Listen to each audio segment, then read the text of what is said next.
The noodle cart sat at the corner of Deck 7, right where the entertainment district met the cargo zone.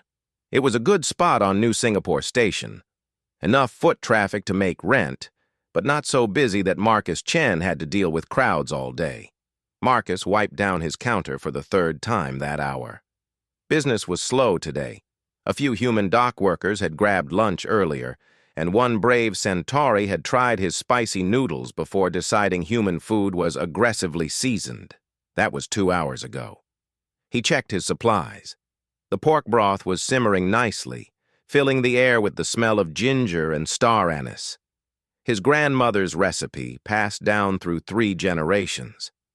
She had run a small restaurant in old Singapore before the city went underwater.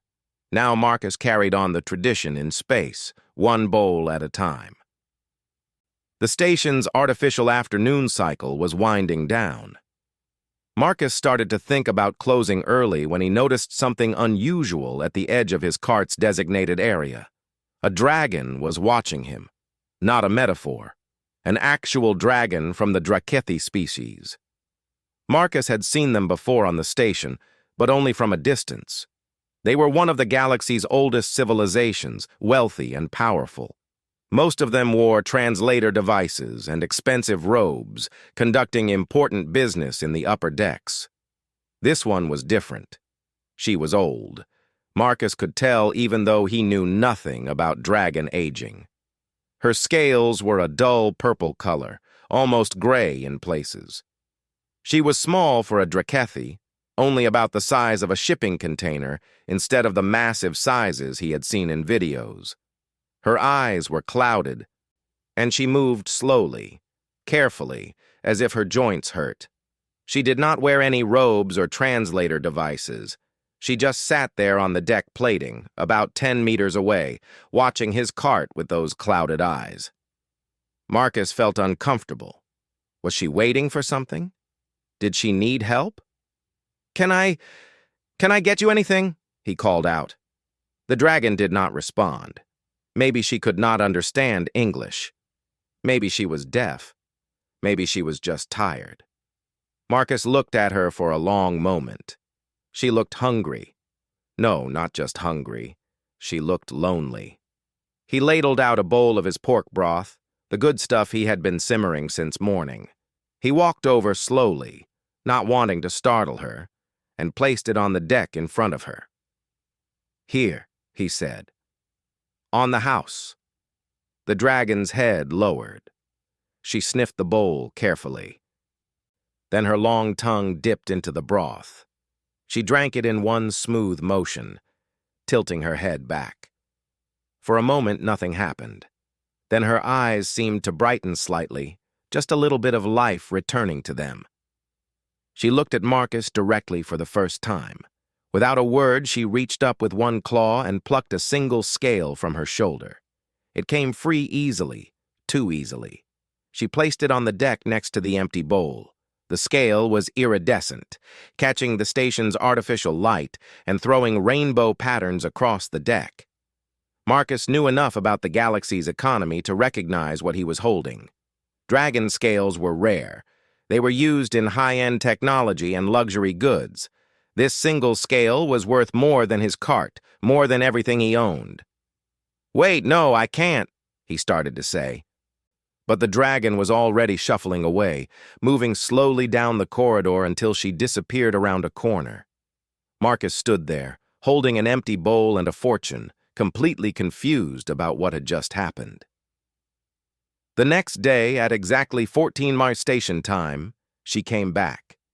Marcus saw her approaching from the same direction as before, moving with that same slow, careful gait.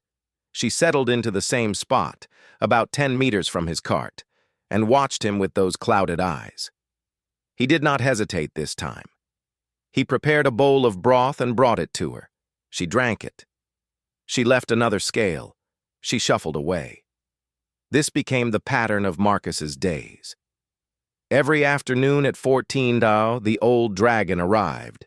Marcus fed her. She paid with a scale he was too nervous to sell. Then she left. After a week, Marcus asked around about her. The other vendors in the entertainment district knew who she was. They spoke in whispers, like they were afraid she might hear. "That's Grandmother Ashvex," a Centauri jewelry seller told him. "She used to be important, very important, centuries ago. Now she's exiled from the Drakethi Dominion. She lives in one of the old abandoned hangars in the lower decks." "Why is she exiled?" Marcus asked. The Centauri shrugged all four of his shoulders. "Political stuff. Dragon business. I heard she's been on this station for almost 50 years. Just waiting to die, I think." Marcus felt a weight settle in his chest. 50 years alone on a space station, forgotten by her own people. No wonder she looked so sad. He started researching Drakethi nutrition. The station's database had some information about their dietary needs. Dragons were omnivores, but they needed certain minerals and proteins that Earth food did not always provide. Marcus began adjusting his broth recipe, adding ingredients he thought might be better for her biology. It took him 2 weeks to get it right. He could tell when he finally did, because Ashvex stayed a little longer that day. Instead of shuffling away immediately, she sat there for a few minutes, her eyes half closed, making a sound deep in her throat. It was almost like purring, if purring could shake the deck plates under Marcus's feet. "You like it?" he asked, even though she could not understand him. Ashvex opened her eyes and looked at him, really looked at him. Then she made that rumbling sound again before shuffling away.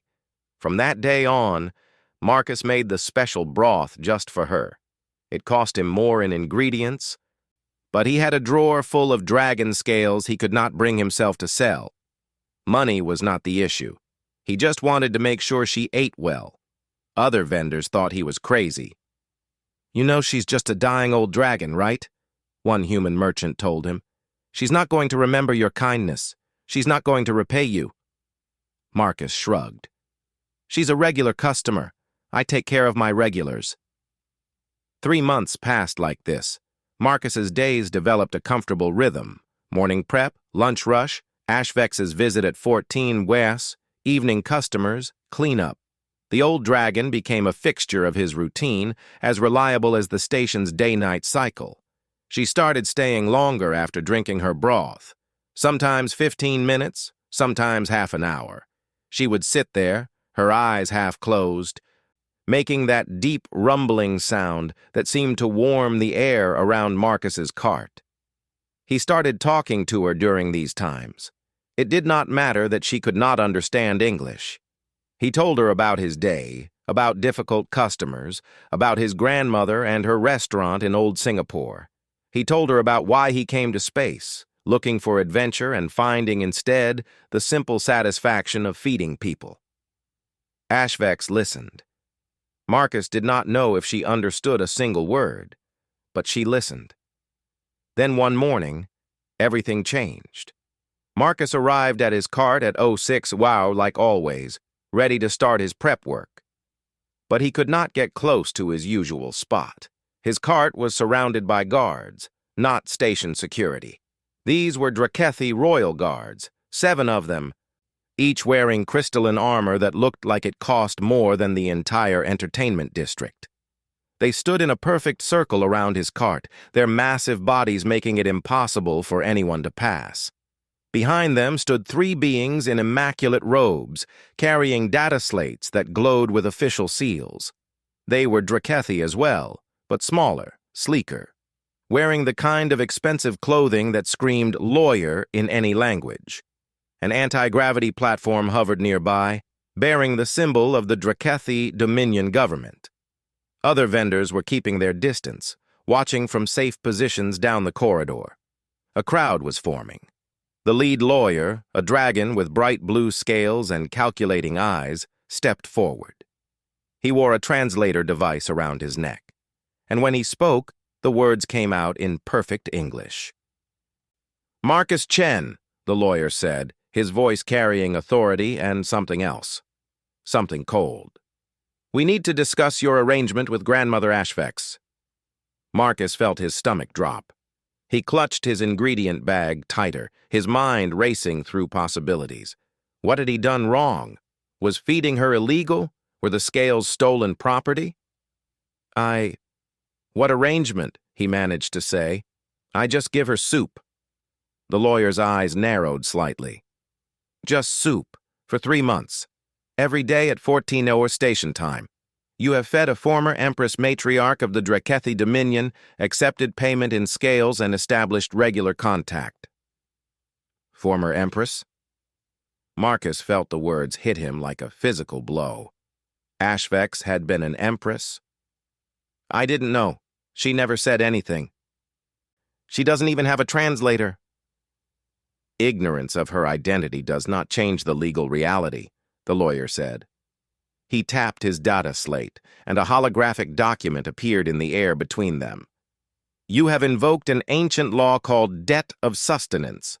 By feeding a dragon of royal blood regularly, without asking for payment, over a period exceeding 90 days, you have entered into a binding social contract under Drekethi law. Marcus stared at the floating text. He could not read any of it. I don't understand. What does that mean? The lawyer's expression was unreadable. It means, Marcus Chen, that you are now legally recognized as Grandmother Ashvex's official caretaker, and that creates certain complications. Marcus stood frozen in front of his noodle cart, trying to process what the lawyer had just told him. Official caretaker, legal contract, former Empress. The words bounced around in his head without making sense. I think there's been a mistake, Marcus said carefully. I just feed her soup, that's all. The lead lawyer, who had introduced himself as Advocate Theron, made a gesture with his clawed hand. One of the other lawyers stepped forward and activated another hologram. This one showed video footage of Marcus handing bowls to Ashvex day after day from multiple camera angles. Station security recordings, Theron explained. 93 consecutive days of feeding. You never missed a day. You never asked for additional payment beyond the scales she voluntarily provided. You modified your recipe specifically for her dietary needs. Marcus felt heat rising to his face. How do you know I modified the recipe? We analyzed the chemical composition of your waste containers, Theron said flatly. You began adding trace minerals and proteins consistent with optimal Drekethi nutrition approximately 76 days ago. They had been watching him, studying him. Marcus felt a chill run down his spine. Look, Marcus said, trying to keep his voice steady. I didn't know about any laws. I just saw someone who looked hungry and lonely. That's it. If I broke some rule, I'm sorry. But I can't be responsible for laws I've never heard of.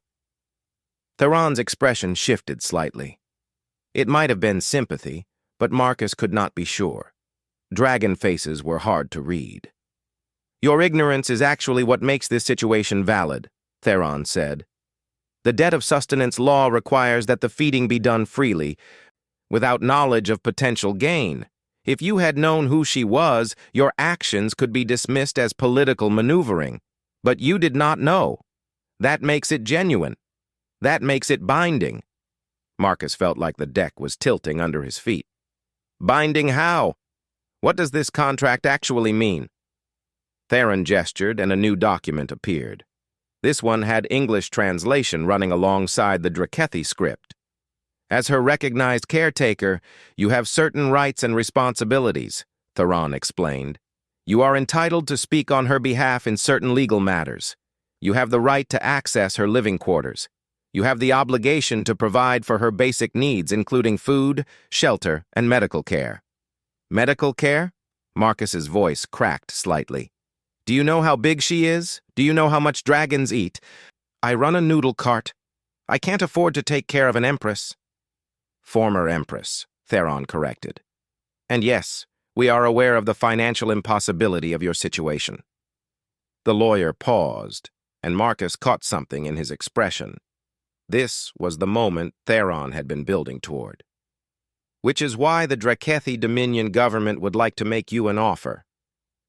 Theron pulled up another document. This one showed a number that made Marcus's eyes go wide. It was more money than he would make in 10 lifetimes of selling noodles. "Sign these documents," Theron said. "State that your feeding of Grandmother Ashvex was a commercial transaction, nothing more. Declare that you were paid fairly with the scales and that no debt of sustenance exists. Do this, and the sum you see will be transferred to your account immediately." Marcus stared at the number. He thought about his tiny apartment in the lower decks. He thought about the repairs his cart needed. He thought about maybe, finally, being able to afford a trip back to Earth to see his sister. "And if I don't sign?" he asked quietly. Theron's voice became colder. "Then you honor the full contract. You become legally responsible for all of her care. The Drakethi Dominion will monitor your compliance closely. Failure to meet the standards of care required for a being of her status would result in severe legal consequences." One of the other lawyers added, "Grandmother Ashvex requires approximately 400 kilograms of food per week. Her current living space is substandard and would need to be upgraded. Her medical needs include treatments that cost more than most humans make in a year." They were painting a picture of impossible obligations. They wanted him to understand that taking this contract seriously would ruin him financially and legally. The choice was obvious. Take the money and walk away. "Can I talk to her?" Marcus asked. The lawyers exchanged glances. Theron seemed surprised by the question. "That is your right as acknowledged caretaker," he said slowly. "Though I should warn you that she is not mentally what she once was. Age has taken its toll. I still want to talk to her." Theron made a gesture. The guards parted, forming a path. "Follow us." They led Marcus through the station's corridors, moving deeper into the lower decks where he had never ventured. The walls here were older, covered in patches and repairs from decades of use. The lighting was dimmer. This was where the station stored things it wanted to forget. Finally, they reached a massive hangar door marked with faded warning signs. The guards opened it, and Marcus stepped inside. The hangar was enormous, designed to hold cargo ships. Now it held a dragon. Ashvex lay coiled in the center of the space, surrounded by makeshift walls made of cargo containers. Someone had tried to make it comfortable, but it was clearly a poor imitation of proper dragon quarters. The floor was bare metal. The air was cold. A few dim lights flickered overhead. She looked even older here, even more tired. When she saw Marcus, her head lifted slightly. She made a questioning sound, a low rumble that he had come to recognize over the past 3 months. One of the lawyers activated a translator and placed it on the ground between them. "Grandmother Ashvex," Theron said formally, "your caretaker wishes to speak with you." Ashvex's clouded eyes focused on Marcus. When she spoke, her voice came through the translator as deep and ancient, but also gentle. "The soup, Humyn," she said. "Why are you here?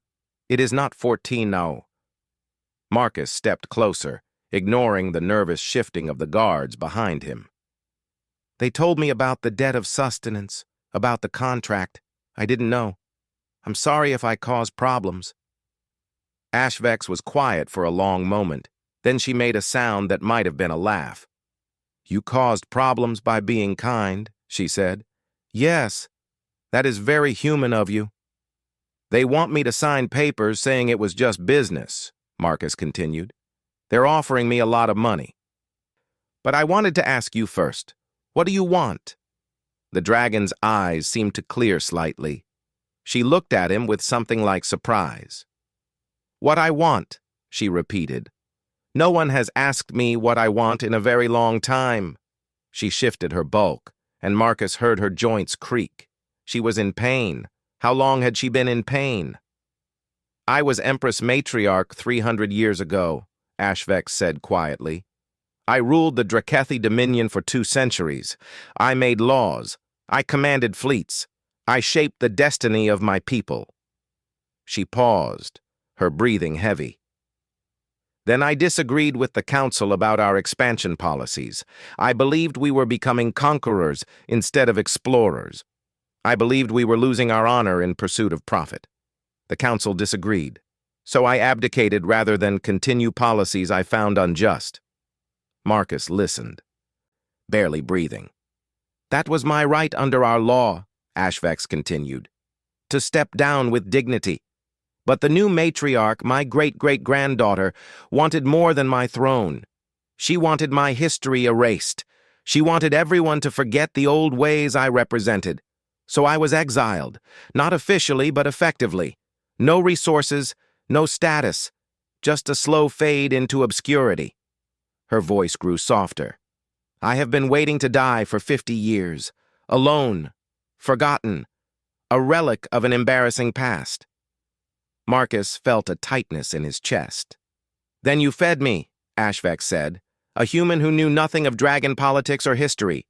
You fed me because I was hungry. You improved the recipe because you wanted me to enjoy it. You talked to me even though I could not understand your words. She looked directly at him with those ancient eyes. You gave me dignity again. Not because I was an empress, because I was a living being who deserved basic kindness. That is worth more than all the empires I once ruled. Marcus felt the weight of her words settling over him. So, what do you want me to do? He asked. Ashvex was quiet for a long time. When she spoke again, her voice was tired but firm. I want you to do what you think is right, she said. If you take their money, I will not blame you. You owe me nothing. You are not Drakethi. Our laws should not bind you. But, Marcus prompted, sensing there was more. But, Ashvex continued, if you decline their offer, if you honor this contract, then I will not fade quietly into death. I will use whatever time I have left to remind my people of what they have lost. The current matriarch wants me silent and forgotten. Your contract gives me a voice again. It gives me a representative who can speak where I cannot go. She made that rumbling sound again, deeper this time. They are terrified of that possibility, she said. That is why they offer you so much money. Not because they are generous, because they are afraid. Marcus looked around the cold hangar, at the bare metal floor, at the dragon who had once ruled an empire and now lived in a cargo bay. He thought about the money. He thought about his simple life selling noodles. He thought about his grandmother, who had taught him that feeding people was the most honest work a person could do. Then he thought about Ashvex, sitting outside his cart every day, waiting patiently for a bowl of soup, looking a little less lonely each time. I need to go talk to the lawyers, he said. He walked back out to where Theron and the others waited. They watched him approach with expressions of professional neutrality, but Marcus could sense their confidence. They knew what any reasonable person would choose. I've made my decision, Marcus said. And, Theron asked, data slate ready to record his acceptance. I decline the payment, Marcus said. I'm keeping the contract. The hangar fell silent.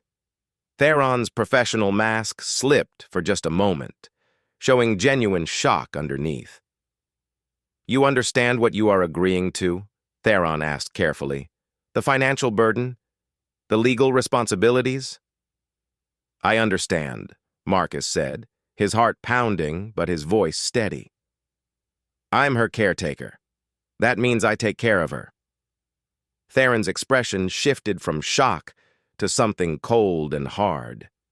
The friendly negotiator disappeared, replaced by something that reminded Marcus why dragons had ruled a significant portion of the galaxy for millennia. Very well, Theron said, his voice like ice. Then you will honor the full contract, all obligations, all responsibilities. You are now legally answerable for her care, her housing, her medical needs, and her political representation. He stepped closer, and Marcus had to fight the urge to step back. The Drakethi Dominion will be watching very closely, Theron continued. Any failure to meet the required standards, and you will face legal consequences that will make bankruptcy seem pleasant. Do you still accept these terms?" Marcus swallowed hard. "Yes." Theron made a sharp gesture. One of the lawyers presented a data slate. "Sign here. Acknowledge that you have been fully informed and still choose to proceed." Marcus pressed his thumb to the scanner. The contract locked in with a soft chime that sounded like a cell door closing. The lawyers gathered their things with sharp, efficient movements. As they prepared to leave, Theron paused and looked back at Marcus. "You are either very brave or very foolish," he said. "I have not yet determined which, but I suspect you will learn the answer soon enough." They left in a formation of crystalline armor and expensive robes, leaving Marcus standing alone in front of the hangar. From inside, he heard HFY's rumbling voice through the translator. "Foolish Humyn! Why did you do that?" Marcus walked back inside and sat down on the cold deck, his legs suddenly weak. "Because you like my soup," he said. "And I'm not going to let a bunch of bureaucrats tell me who I can cook for." The sound HFY made shook the entire hangar. It took Marcus a moment to realize she was laughing. It had been 1 week since he signed the contract, 1 week since he became officially responsible for an ancient dragon's care, 7 days to discover exactly how much trouble he was in. HFY needed medical attention. Her joints were deteriorating. She had infections in 3 of her scales. Her eyesight was failing faster than it should. The station's medical center quoted him prices that made his head spin. Even the basic examination cost more than his cart made in a month. Then there was food, 400 kilograms per week. Marcus had been buying the cheapest bulk proteins he could find, but even that was draining his savings account at an alarming rate. The hangar rental came next. The station authority had suddenly become very interested in code compliance. They informed him that the current hangar was not suitable for long-term residents. It violated 17 different safety codes. He had 30 days to find proper accommodation, or they would evict HFY. Marcus did the math 3 times, hoping he had made a mistake. He had not. At the current rate, he would be completely broke in 2 weeks. His datapad chimed. Another message from his supplier. They were doubling their prices for the ingredients he used in his noodles. No explanation. Just new numbers. Marcus leaned back against his wall and closed his eyes.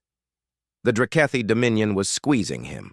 They had not broken any laws. They were just making everything harder, more expensive, more impossible. They were waiting for him to fail so they could take HFY back and lock her away to die quietly. He refused to let that happen.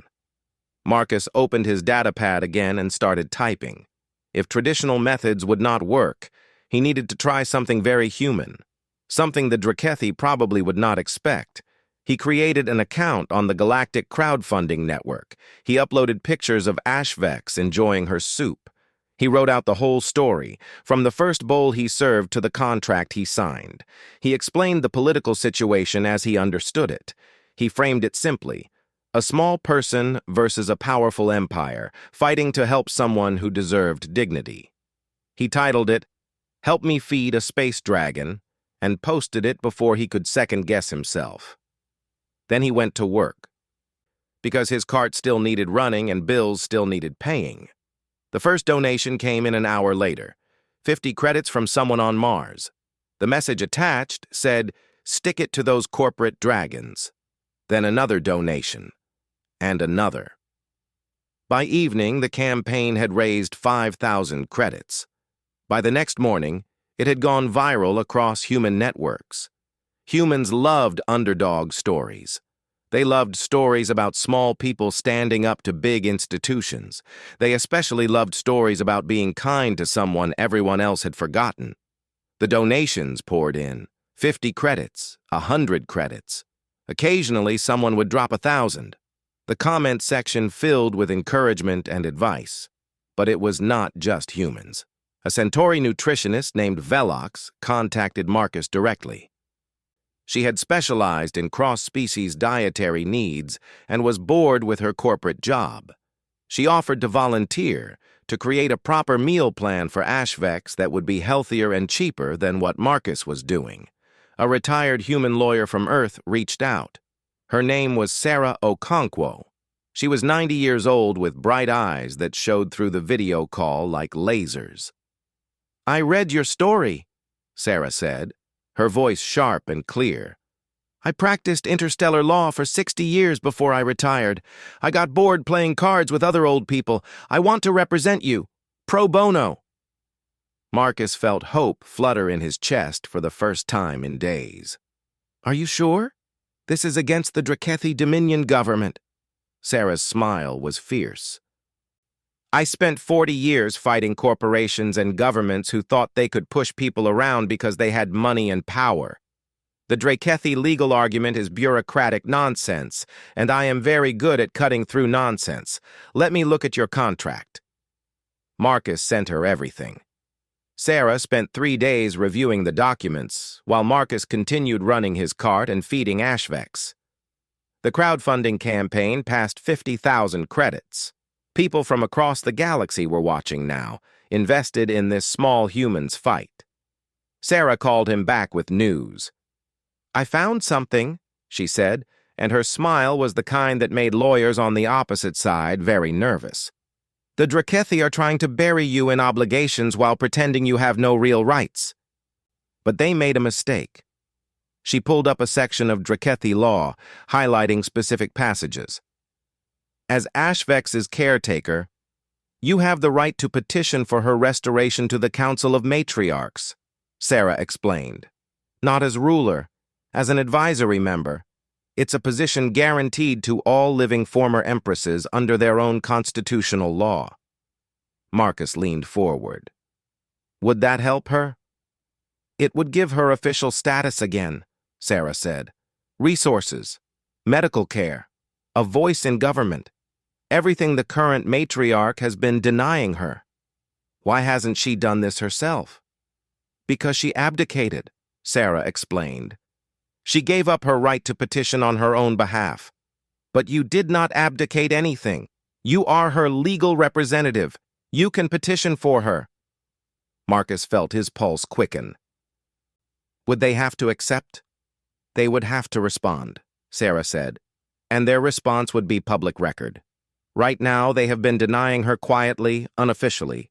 If you file a formal petition, they either grant it or they have to publicly explain why a former empress does not deserve the position guaranteed to her by their own constitution." It was perfect. It was a way forward that did not require money Marcus did not have. "Do it," Marcus said. "File the petition." Sarah's smile widened. "Already prepared. I just needed your authorization." The petition was filed the next day. The crowdfunding campaign hit 100,000 credits. News networks across multiple species started covering the story. A human street vendor was challenging one of the galaxy's oldest governments over the treatment of a forgotten empress. Marcus noticed changes in HFYs, too. With proper nutrition from Velox's meal plans and the knowledge that someone was fighting for her, the old dragon seemed to be getting stronger. Her scales were brighter. Her eyes were clearer.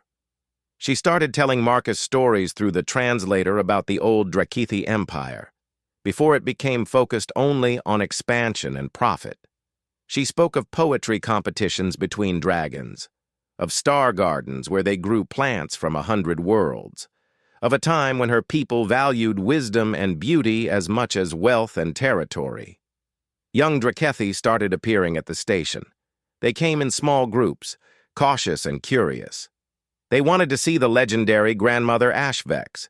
Most of them had never met her. They only knew the current government's version of history, which barely mentioned her at all. Marcus watched as these young dragons talked with HFY. He saw their expressions change as they heard stories their teachers had never told them. He saw questions forming in their eyes. The Drakethi Dominion noticed, too. Their response to Sarah's petition arrived exactly 30 days after filing. It came with official seals and formal language, but the message was clear. They were sending a tribunal to evaluate Ashvex's competency to serve in any official capacity. If she was deemed too old, too ill, or too mentally diminished, the petition would be dismissed. Sarah called Marcus immediately after seeing the response. "It's a setup," she said bluntly. "They will send their most impressive matriarchs. They will ask difficult questions designed to make her look senile or incompetent. They will create a record that justifies denying her petition." Marcus felt his brief hope crumbling. "Can we fight it?" "We have to participate," Sarah said. "Refusing the tribunal would be grounds for automatic dismissal." "But Marcus, you need to understand what you are asking of her. She is old. She has been isolated for decades. She will be facing dragons who are younger, sharper, and motivated to make her look bad." Marcus was quiet for a moment. Then he asked, "What does Ashvex think?" They went to the hangar together, Sarah joining via video link on Marcus's datapad. They explained the situation to Ashvex through the translator. The old dragon listened carefully. When they finished, she was quiet for a long time. "They want to humiliate me," she finally said, "to prove I am just a senile old dragon who should have died quietly." "Yes," Sarah confirmed. "That is their strategy." Ashvex made a rumbling sound deep in her chest. "Good. Let them come. Let them think I am weak and confused. Let them think this will be easy." She raised her head, and Marcus saw something in her eyes he had not seen before. A sharpness, a fire. "I was Empress Matriarch for 200 years, Ashvex said. "I debated with the finest minds of my generation. I navigated political waters that would drown most dragons. I may be old, but I am not diminished." She looked directly at Marcus. "Your campaign has given me something I lost long ago. Hope. People are watching now. Young Drakethi are asking questions. The matriarch cannot simply erase me anymore." Her voice grew stronger. "I will face their tribunal, and I will remind them what an empress truly is." Sarah laughed, sharp and delighted. "Oh, I like her. Marcus, I think we might actually have a chance." The tribunal was scheduled for 3 weeks away. The news spread across the galactic networks. People were calling it the trial of the century, a forgotten empress versus the government that exiled her, with a human noodle vendor somehow at the center of it all. The crowdfunding campaign exploded. It passed 500,000 credits. People were not just donating money anymore. They were offering support, expertise, and resources.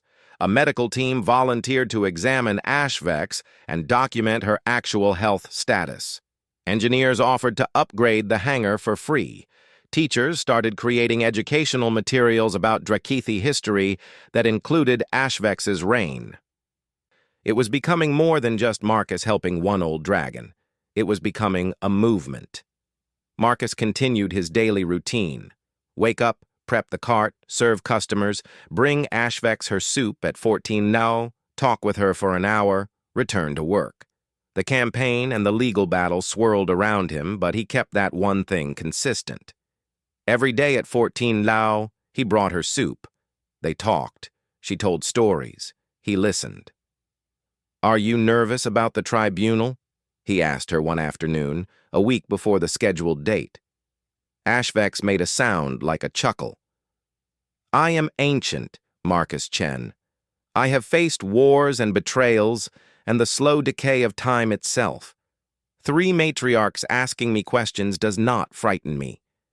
She paused, then added more quietly, "What does frighten me is that I might fail, that I might prove them right, that I might truly be too old for this fight." Marcus thought about that. Then he said, "You know what my grandmother used to tell me? She said the only way to truly fail is to not try. Everything else is just learning." Your grandmother was wise. "She made good soup, too," Marcus said with a smile. "It runs in the family." Ashvex's rumbling laugh shook the hangar walls. The day before the tribunal, Sarah arrived on the station in person. She was smaller than Marcus expected, thin and slightly bent with age, but her eyes were sharp as ever. "Let's review," she said, settling into a chair Marcus had brought to the hangar. "They will try to prove you are mentally incompetent. They will ask about current events, recent history, complex legal matters. How is your memory?" "Better than it has been in years," HFY said. "The proper food and the mental stimulation have helped considerably." Sarah nodded. "Good. They will also try to attack your political positions from 300 years ago. They will frame your abdication as abandonment." "Let them," HFY said calmly. "I have had 3 centuries to think about my choices. I stand by them." Sarah studied the dragon for a long moment. Then she smiled. "You know what? I think they are in for a surprise. They are expecting a dying old dragon. They are going to meet an empress." Marcus felt something settle in his chest. Tomorrow would determine everything. If HFY passed the tribunal, she would regain her position and her voice. If she failed, the petition would be dismissed and they would be back to fighting an impossible battle. But tonight, they were ready. Part 4. The Tribunal. The main concourse of New Singapore Station had never seen anything like this. The station authority had cleared the entire central plaza, a space normally filled with shops and travelers. In its place stood a temporary court that looked like something from ancient Drakethi history. Crystalline pillars rose from the deck, creating a circle 30 meters across. Holographic recorders floated at every angle, broadcasting to millions across the galaxy. Marcus stood at the edge of the circle, his hands shaking slightly. He wore the best clothes he owned, which were still just clean work pants and a pressed shirt. Next to him, Sarah Okonkwo sat in a hoverchair, her datapad ready, her expression calm. The crowd was enormous. Humans, Centauri, even other species Marcus did not recognize, all packed into every available space around the plaza. Security barriers kept them back, but their presence was overwhelming. Thousands of people had come to watch. The tribunal arrived first. 3 dragons entered from the station's upper deck entrance, moving in perfect formation. They were massive, each one the size of a subway train, their scales gleaming with health and power. They wore robes marked with the symbols of their rank, and their presence seemed to fill the entire concourse. The lead dragon was Matriarch Severix, the head of the Drakethi Council. Her scales were deep red, polished to a mirror shine. Her eyes were sharp and cold as she surveyed the crowd with obvious displeasure. The other 2 matriarchs settled into position on either side of her, forming the tribunal. Their names were announced through the station's speakers, Matriarch Kelvor and Matriarch Thesson. All 3 were ancient by most species standards, but compared to HFY, they looked vital and strong. Marcus felt his stomach sink. These were the dragons who would judge HFY. They looked like legends. They looked unstoppable. Then HFY entered. The crowd fell silent. She came from the lower deck entrance, moving slowly, but with her head held high. Over the past few months of proper nutrition and care, she had changed. Her scales were still dull compared to the tribunal, still marked with age, but they had regained some of their color. Her purple scales caught the light, showing hints of the deep violet they must have been in her youth. She was smaller than the matriarchs, worn down by time and hardship.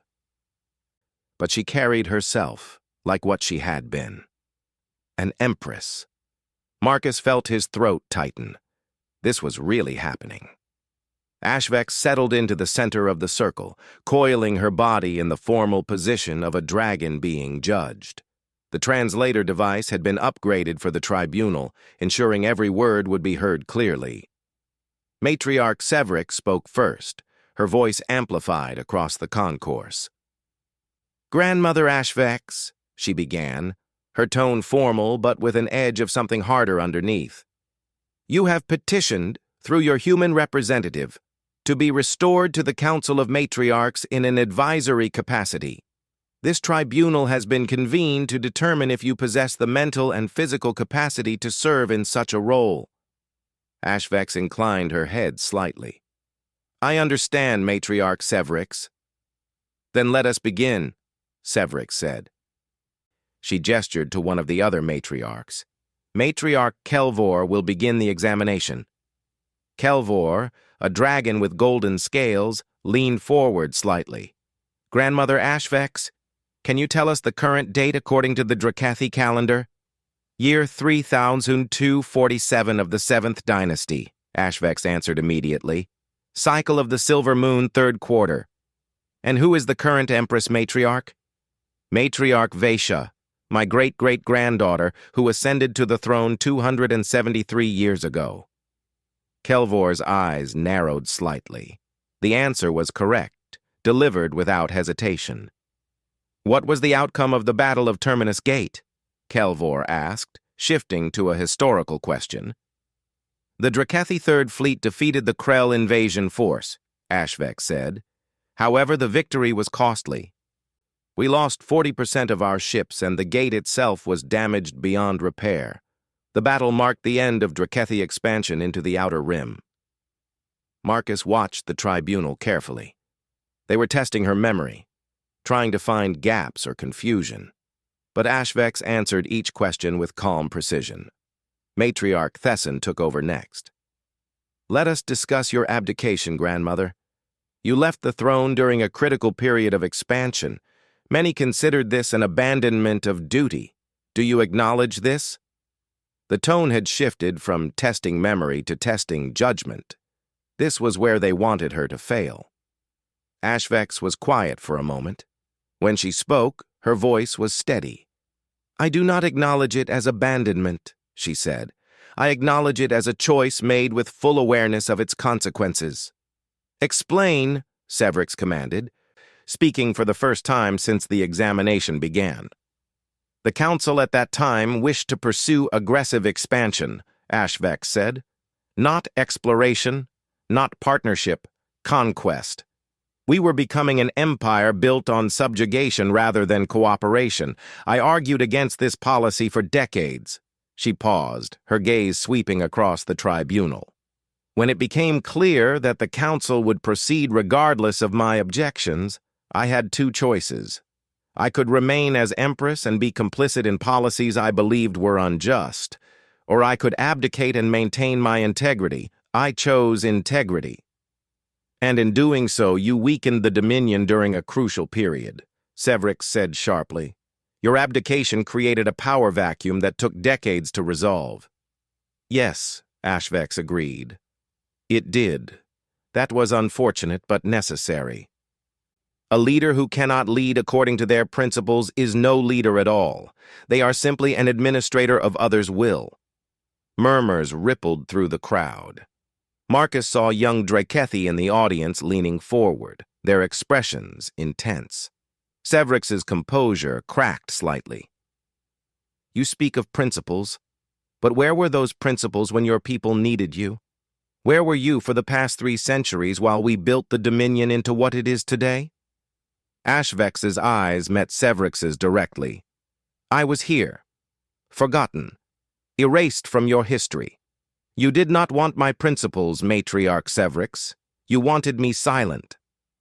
The tension in the concourse was electric. This was no longer just an examination. It was a confrontation between two visions of what the Dracathi Dominion should be. Let us discuss current policy, Matriarch Kelvor interjected, trying to regain control. What is your opinion on the Dominion's recent trade agreements with the outer colonies? Marcus tensed. This was a trap. Ashvex had been isolated for decades. How could she know about recent policy? But Ashvex smiled slightly. The trade agreements that prioritize resource extraction over sustainable partnership? The ones that have resulted in 3 colonial rebellions in the past 5 years? Those agreements? Kelvor's expression flickered with surprise. I may have been exiled, Ashvex continued, but I am not deaf. My human friend here brings me news along with soup. I have been reading. I have been learning. Did you think I spent 300 years waiting to die?" She shifted her position, and Marcus noticed she moved more easily than she had months ago. The medical care from the crowdfunding campaign had helped more than he realized. "The current trade policy is short-sighted," HFY said. "It generates immediate profit while creating long-term instability. It is the same mistake the Council made during my reign, the same mistake I objected to. We take and take, giving nothing back, and then we wonder why our partners become our enemies." "You criticize from a position of exile," Thesson said coldly. "You have no understanding of the complexities we face." "I have 3,000 years of history to draw from," HFY countered. "Empires that rule through force and extraction do not last. They burn bright and collapse. Empires that rule through partnership and mutual benefit endure. This is not complex. This is basic political reality." Sevrix leaned forward, her voice dropping to something dangerous. "And what would you have us do, grandmother? Apologize to every colony? Return resources we have legally obtained? Weaken ourselves to make others comfortable?" "I would have you remember what we once were," HFY said, her voice rising.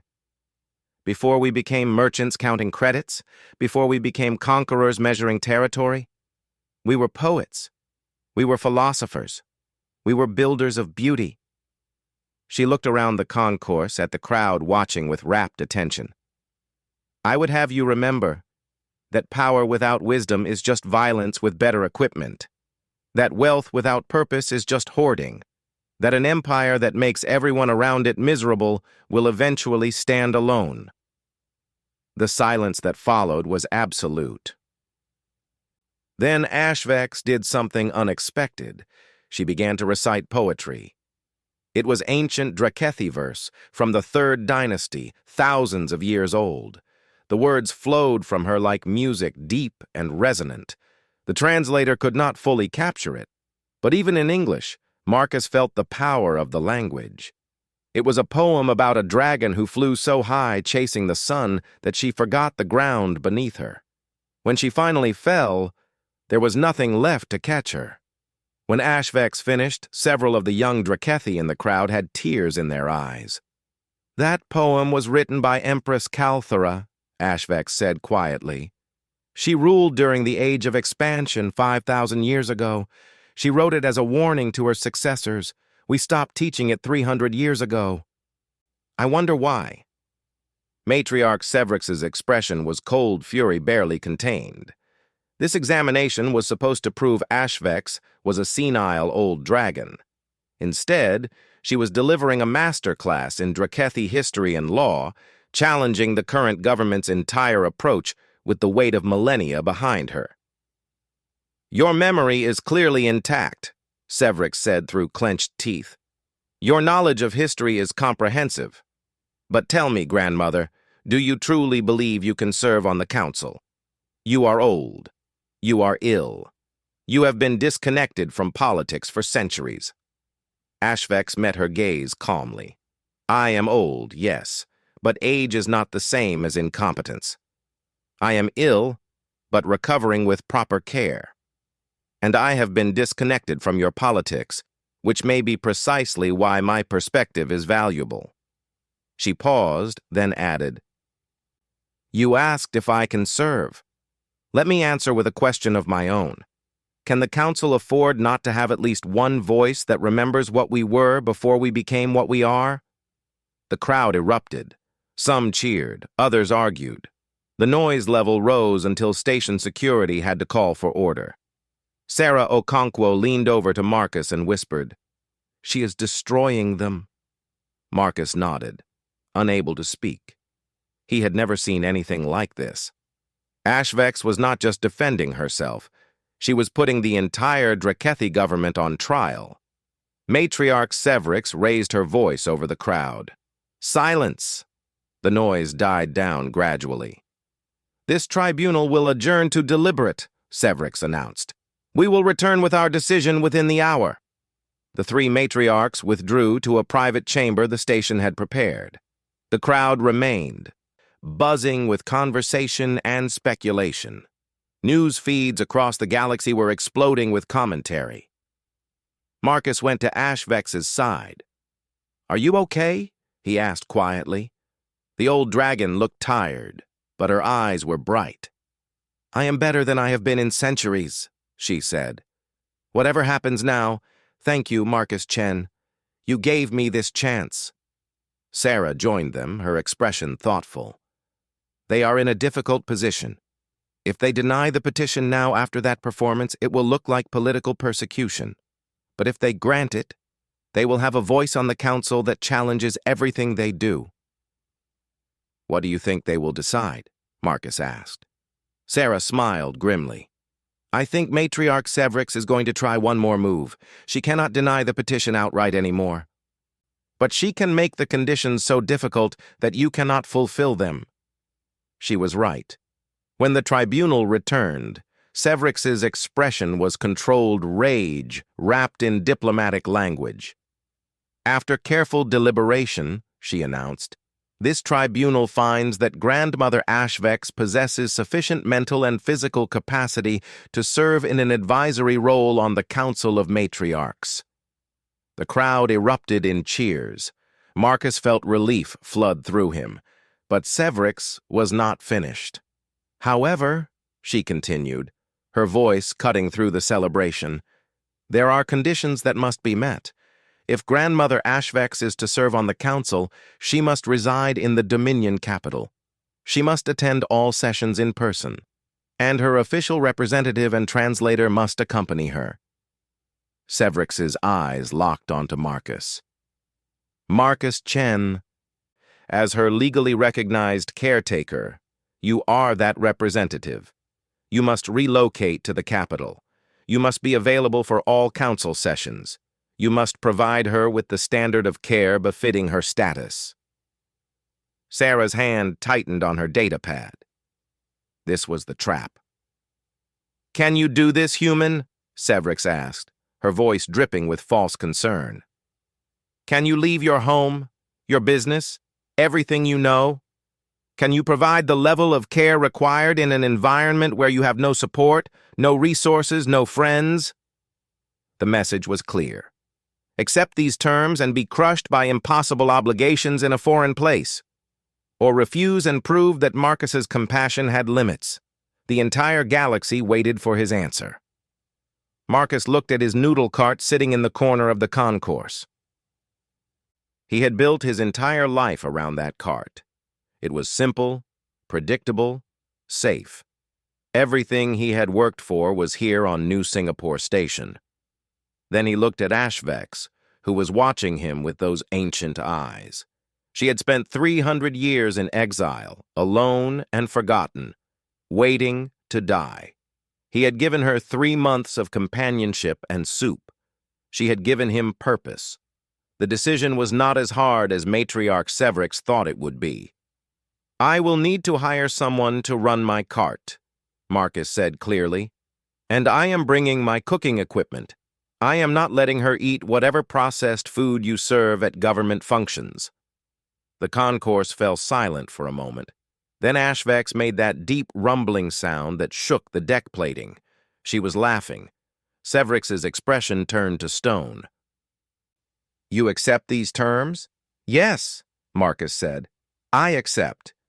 Sarah leaned over and whispered, "You understand, you are about to move to a planet where everyone will want you to fail, right?" Marcus nodded. "I have been failing upward for months now. Might as well keep going." The tribunal concluded with formal declarations and legal recordings. Marcus Chen was now officially the representative of Grandmother Ashvex, advisory member of the Council of Matriarchs. Within 30 days, they would need to relocate to the Drakethi capital world. The news exploded across every network in the galaxy. A human noodle vendor had just won a legal battle against one of the oldest governments in known space. The crowdfunding campaign hit 2 million credits as people from hundreds of worlds contributed to help Marcus make the transition. The next 3 weeks were chaos. Marcus had to pack up his entire life. He sold his apartment, donated most of his possessions, and carefully wrapped his cooking equipment like it was made of glass. His nephew, who had been working odd jobs on the station, agreed to take over the cart.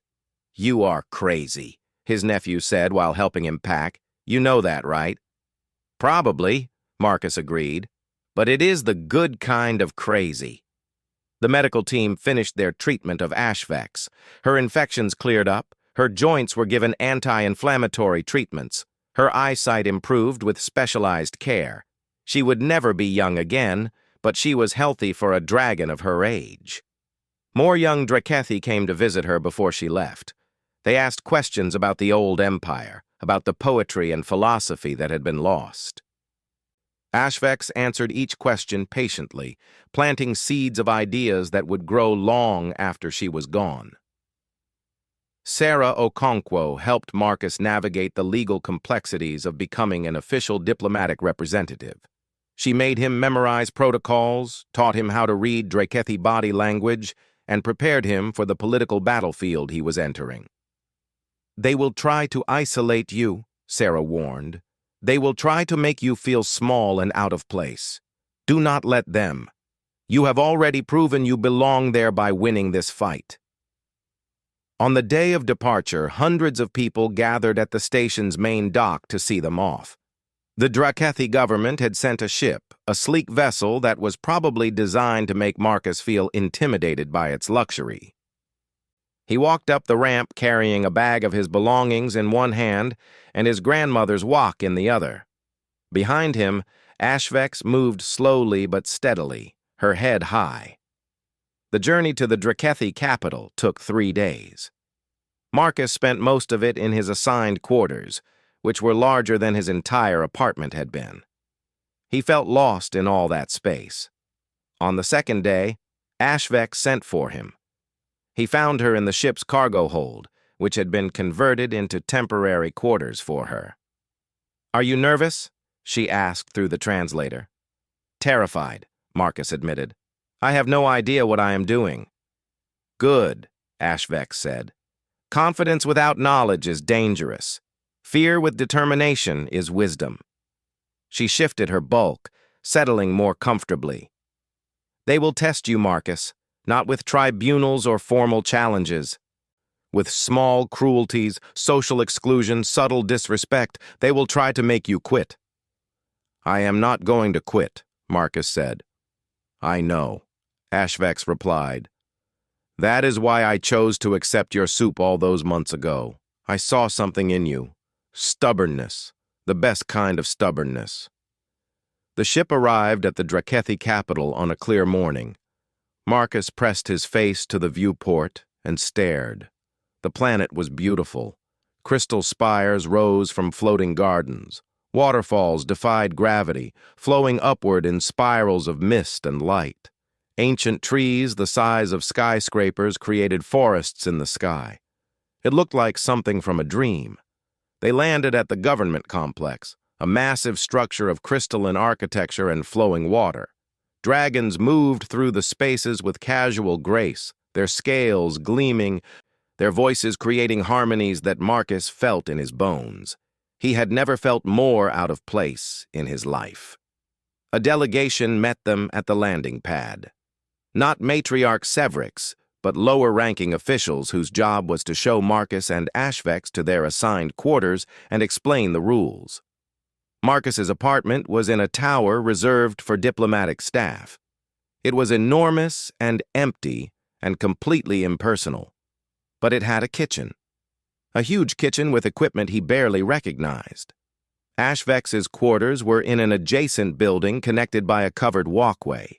They were suitable for a dragon of her rank, which meant they were massive and ornate, and clearly designed to remind everyone of the government's generosity in providing them.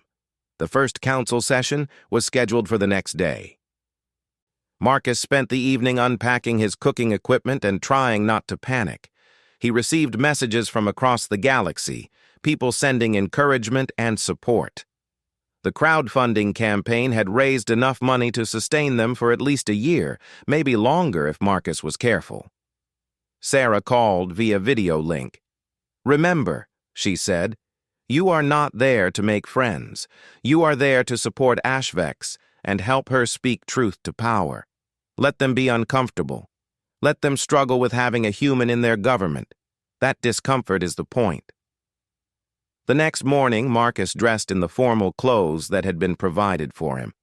They were Drakathy style adapted for a human body, which meant they looked strange but fit well enough. He met Ashvex at the entrance to the council chamber. The chamber was breathtaking. A circular room with a domed ceiling that showed the sky above, held up by pillars of living crystal. The council members sat in a circle, each on a platform suited to their size. There was a space for Ashvex, and next to it, a smaller platform for Marcus. He was the only human in the room, the only human in the building, possibly the only human on this entire continent. Every dragon in the chamber turned to look at him as he entered. Marcus felt his heart hammering. Then he thought about Ashvex sitting alone outside his noodle cart for 50 years, forgotten and dying. He thought about his grandmother who had built a life from nothing.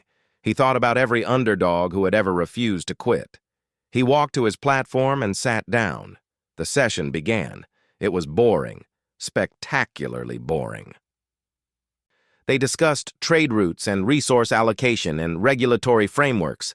Marcus understood about half of what was being said, even with the translator. But he took notes. He watched body language. He noticed who spoke and who stayed silent. He learned. Ashvex spoke twice during the session. Both times, she asked simple questions that made the other council members uncomfortable. Not accusations, just questions. Have we considered the long-term effects? And what do our partners in this agreement gain? Small questions that planted big doubts. After the session ended, none of the other council members approached them. They left quickly, pointedly ignoring Marcus and Ashvex. The isolation had begun. But that evening, something unexpected happened. Marcus received a request for a private dinner from someone he had not expected. Matriarch Vaisha, the current Empress Matriarch, Ashvex's great-great-granddaughter. "Should I accept?" Marcus asked Ashvex. The old dragon was quiet for a long time. "Yes," she finally said. "This will be interesting." The dinner was held in private quarters, just the three of them. Marcus cooked. He made his grandmother's pork broth, adapted for Drakathy biology, the same soup he had served Ashvex 1,000 times. The young empress was beautiful in the way powerful things are beautiful. Her scales were deep gold, polished to perfection. She moved with absolute confidence. But when she looked at Ashvex, Marcus saw something complicated in her eyes. Respect, resentment, curiosity, and fear all mixed together. They ate in silence for a few minutes. Then Vaisha spoke. "You have made things very complicated." "Grandmother." "Good," Ashvex replied calmly. "Comfort breeds complacency." Vaisha's eyes flashed. "I did not ask for this. I did not ask for you to return and challenge everything I have built." "No," Ashvex agreed. "You asked for me to disappear, to die quietly and be forgotten. I am sorry to disappoint you." The tension in the room was thick enough to cut. Marcus kept eating his soup, trying to become invisible. Then Vaisha did something surprising. She laughed. It was a bitter sound, but genuine. "My advisors told me to ignore you," she said. "To let you sit in your council seat and be irrelevant. But you will not be irrelevant, will you?" "I will be exactly as relevant as truth requires," Ashvex said. Vaisha turned to Marcus. "And you, a human, a noodle vendor. Do you have any idea what you have walked into?" Marcus swallowed his mouthful of broth. "Not really," he admitted. "But I know how to cook, and I know how to be stubborn. That seems to be enough so far." The Empress stared at him for a long moment. Then, incredibly, she smiled. "I can see why she likes you," Vaisha said. She turned back to Ashvex. "Very well, grandmother. You want to challenge me? Challenge me, but do it honestly. Do not hide behind protocol and history. Tell me directly what you think I am doing wrong. Ashvex met her great-great-granddaughter's gaze. You have focused so much on expansion and profit that you have forgotten why empires exist. We are meant to make life better for everyone under our protection. Instead, we extract and consume and move on. We are becoming parasites, Vesha. Successful parasites. But parasites nonetheless. The words hung in the air like a challenge. Vesha's claws tapped against her platform. And what would you have me do? Undo centuries of policy? Appear weak to our rivals? I would have you remember that strength is not just military might and economic power, Ashvex said. Strength is also wisdom. The strength to admit mistakes. The strength to change course when the current path leads to ruin. Marcus cleared his throat. Both dragons looked at him. Can I say something? He asked nervously. Please, Vesha said, sounding curious. Humans mess up all the time, Marcus said. We have this thing where we make terrible decisions and then have to fix them. And you know what we learned? Admitting you were wrong is not weakness. It is just honesty. People respect honesty more than they respect pretending to be perfect. He gestured between the two dragons. You are both trying to be perfect. Perfect empress, perfect advisor. But maybe what your people need is just someone who is trying their best and being honest about it. The silence that followed was deafening. Marcus realized he had just lectured an empress and her predecessor about governance. He was probably about to be thrown out a window. Then Vesha laughed again. This time it sounded genuine. A noodle vendor giving me political advice, she said. Sarah Okonkwo was right. This is going to be very complicated. She stood, preparing to leave. I will make you an agreement, grandmother. You stay on the council. You challenge my policies when you think they are wrong. And I will listen. I will not always agree. But I will listen. Why? Ashvex asked. Vesha's expression softened slightly. Because I am tired too. Tired of pretending we are perfect. Tired of policies I implement because they are expected, not because they are right. If you are going to be a thorn in my side, at least you will be an honest thorn. She looked at Marcus. And you. Keep cooking. I do not know what you put in this soup, but it is better than anything my chefs make. After she left, Marcus and Ashvex sat in silence for a long time. Did that really just happen? Marcus asked. I believe it did, Ashvex said, sounding slightly stunned. So what happens now? Ashvex's rumbling laugh filled the room. Now, Marcus Chen, we try to change an empire one council session at a time, with honesty, stubbornness, and apparently very good soup. Marcus smiled. I can do that. And he did. The months that followed were not easy. Council members remained cold and distant. Marcus faced 1,000 small cruelties and exclusions. But he kept showing up. He kept taking notes. He kept cooking for Ashvex. And slowly, things began to change. Ashvex's questions in council sessions started making other members think. Young Drakethi continued to visit, asking about history and philosophy. Reform movements started growing in the outer colonies. 1 year after arriving, Marcus's nephew sent him a message. The noodle cart on New Singapore Station had a new sign. Ashvex's favorite, where the revolution started. Tourists came from across the galaxy to try the soup and hear the story. And every year, on the anniversary of that first bowl, Ashvex requested leave from the council. Marcus closed down the capital kitchen, and they returned to New Singapore Station together. They sat at that same spot outside the noodle cart where it all began. Marcus made soup the original way, with his grandmother's recipe. They shared a meal in comfortable silence. Was it worth it? Ashvex asked, like she did every year. Marcus looked at the stars beyond the station windows.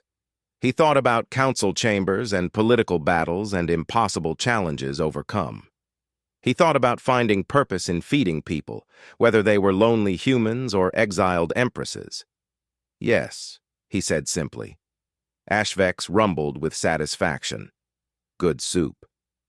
Same recipe, Marcus said with a smile. I know, she replied, but it tastes better when it is just us. When it is just kindness. When it is just soup.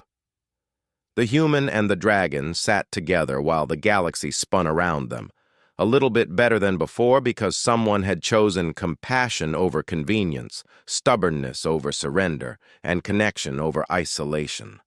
All because of soup. The end.